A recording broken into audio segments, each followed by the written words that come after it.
Flip Top may bagong tournament. Apex pinauwi sa Flip Top anniversary. Rudy sinabi ang totoong dahilan sa away ng Bisaya at Tagalog. Alamin natin ng mga yan, so tara.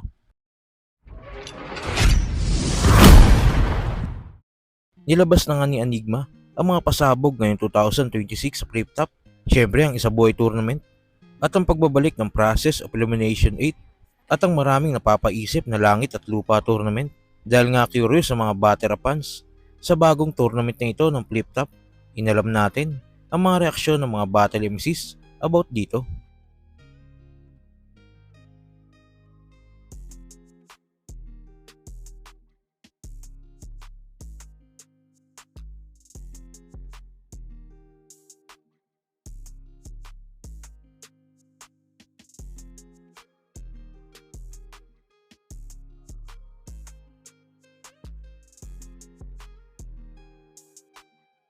Sa kabilang balita naman, naging masaya nga ang 16th anniversary ng Flip Top. Marami ang dumalong mga battle MCs sa nasabing pagtitipon.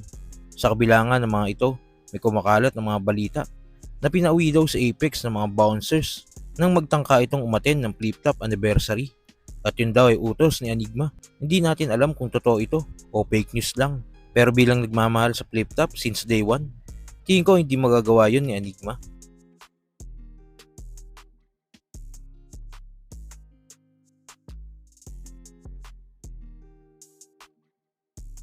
At sa huling balita, di nangalingid sa ating mga batera fans ang away ng Bisaya at Tagalog. Madalas nga din itong maanggulo sa battle. Marami ding mga memes na lumalabas about sa away ng magkabilang panig.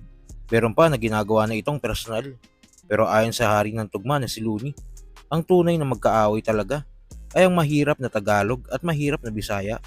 Dahil yung mga mayayaman ng Tagalog at Bisaya ay magkakasundo. Ang nakakalungkot pa nga dito ay maaaring magamit ang away ng Tagalog at Bisaya sa politika, lalo pagbotohan. Pati sa Bisaya versus Tagalog, mismong sa battle, may namumuo ng tensyon. Samantalang may nag-iisa tayong kalaban na kailangan pagtuunan ng atensyon. Sapagkat hindi lang ang mga sanga, dapat mabuwal ang puno. Hindi ba iibsan ng gutom kung puro namumuhunan ang namumuno? Pagbabangayan, pagbabangasan kung sino mas... Ito yung ano, di ba? Araw before mag-rally. Yeah. Totoo naman eh. Parang ano na yan eh. Di ba? Parang lumang tugtugin na yan eh. Parang since time immemorial, divide and conquer na talaga yung play ng gobyerno sa Pilipinas eh. Kaya ba yung Tagalog, Bisaya? Oo. Finifeed nila nga, yan. no? Kasi para siyang ano eh. Para siyang illusion na magkaaway yung Tagalog versus Bisaya. Pero sa totoo, hindi naman yung magkaaway. Class war yan eh. Oo. Ang magkaaway yung mahirap tsaka yung mayaman. Parang ang hindi naman talaga Tagalog Bisaya. Parang ano yan eh.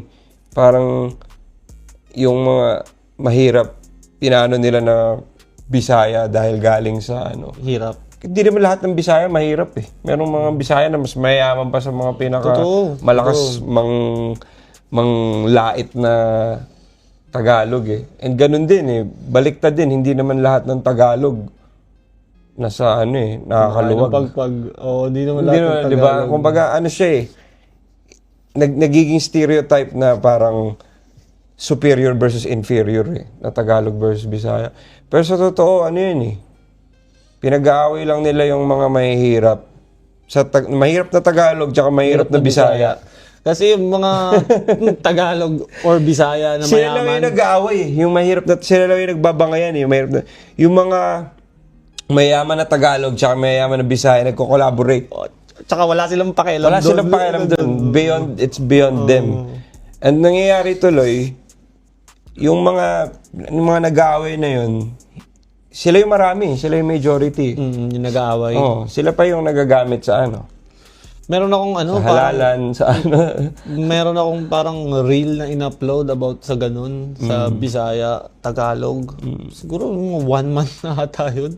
Hanggang ngayon, nag-aaway pa rin doon. Sa comment section ng Bisaya at Tagalog. Hanggang ngayon na ang tagal. Hindi kasi may ano naman, meron iba-iba namang reason kung bakit napapopulate yun. Yung iba, ginagawa yun for comic relief. Parang nakakatawa lang talaga. Di ba? Na parang, ano naman kaya bagong ano, di ba? Bagong Asaran meme. lang.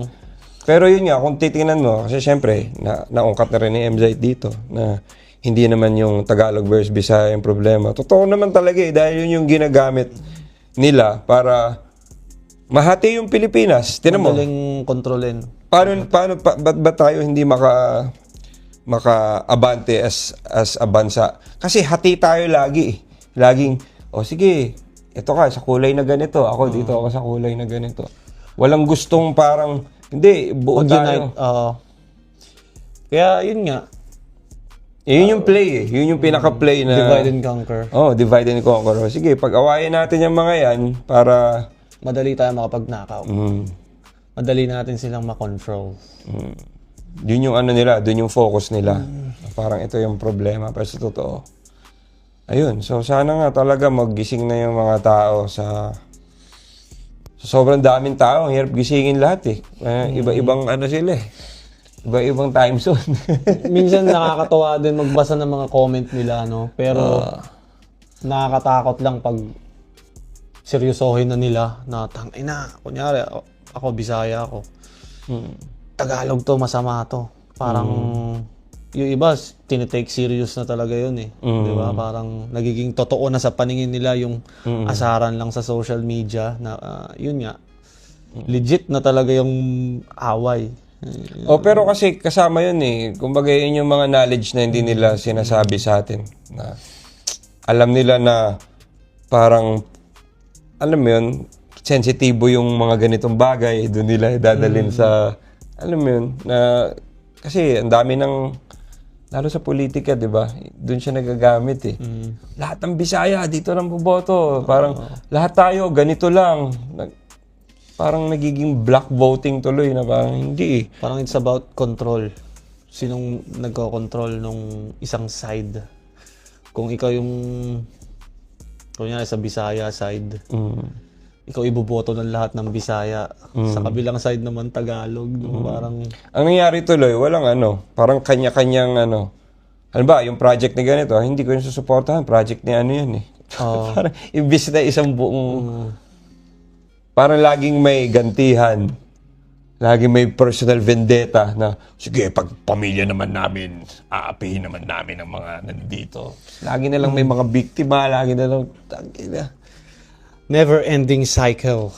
well, yun, buti na lang, binuksan ni M-Site tong ano na to dito, magandang, ano rin siya, opportunity, dahil MP3. Ang galing niya nga dyan Ang galing sa part na Tsaka ano nagamit rin, niya sa battle. M-Site kasi Bisaya, Tagalog din siya, may part din siya na Bisaya. So kayo ba mga kuys na masasabi nyo sa away ng Tagalog at Bisaya? At anong tingin nyo sa Langit at Lupa Tournament? Kung naman sa loobin mo, comment mo lang sa baba na mapag-usapan natin yan. So yun lang, God bless.